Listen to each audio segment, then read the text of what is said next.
গতানুগতিক মসুর ডালের পেঁয়াজু খেতে খেতে আপনারা নিশ্চয়ই বোর হয়ে গেছেন। আজকে একটু ডিফারেন্ট কিছু করি। আসসালামু আলাইকুম, আমি হাসি, ঢাকা থেকে।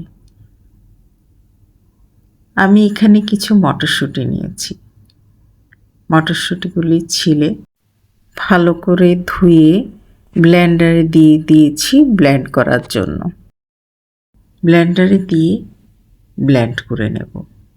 সাথে কাঁচামরিচ, ধনিয়া পাতা দিয়ে দিলাম। কাঁচা ঝাল এটা বেশি ভালো লাগে। এটার সাথে আমি মসুর ডাল অল্প ভিজিয়ে সেটাও ব্লেন্ড করে নেব। আমি মসুর ডাল এবং মটরশুঁটি এমনভাবে ব্লেন্ড করব, পুরোপুরি মিহি করে নয়, একটু দানা দানা থাকবে, যেন মটরশুঁটিটা এবং মসুর ডালটা ভালো করে বোঝা যায়। এটাকে আপনারা মটরশুঁটির কাবাবও বলতে পারেন, আবার ফেলাফেলও বলতে পারেন। ফেলাফেল অনেকে বুটের ডাল দিয়ে বানায়, আবার কেউ কেউ মটরশুঁটি দিয়ে তৈরি করে। সাদা তিল দিয়ে দিলাম, লাল মরিচের গুঁড়া দিয়ে দিয়েছি, লবণ দিয়েছি,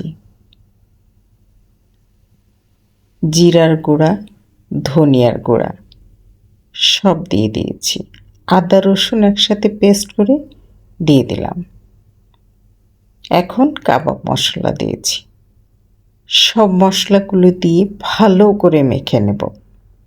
আমি এখানে হলুদ দেব না, যেন মটরশুঁটির কালারটা ভালো করে বোঝা যায়। ধনিয়া পাতা কুচি, পেঁয়াজ কুচি, কাঁচামরিচ কুচি সব একসাথে দিয়ে ভালো করে মেখে নেব। আমরা যখন দুবাইতে ছিলাম তখন এইভাবেই ফেলাফেল আমরা খেতাম, এবং অনেক পরিবারে আবার এটাকে বুটের ডাল দিয়েও তৈরি করে। আমি ফ্রাইপ্যানের তেল দিয়ে একে একে ফেলাফেলগুলো ভাজতে দিয়ে দিলাম। গোল্ডেন ব্রাউন করে আমি ফেলাফেলগুলো ভেজে তুলব। আমি অফ ক্যামেরায় সবগুলো দিয়েছি, কারণ আমার হাতে গ্লাভস ছিল সেই জন্য। আপনারা গোল গোল করেও দিতে পারেন, একটু হালকা চ্যাপ্টা করেও দিতে পারেন, তাহলে একটু মুচমুচে হবে। এবং এখানে মসুর ডাল দেওয়ার জন্য এটা অনেক মুচমুচে হবে। দেখুন আমার ফেলাফেলটা, একবার আপনারা আমার রেসিপিটা ফলো করে বানিয়ে দেখুন।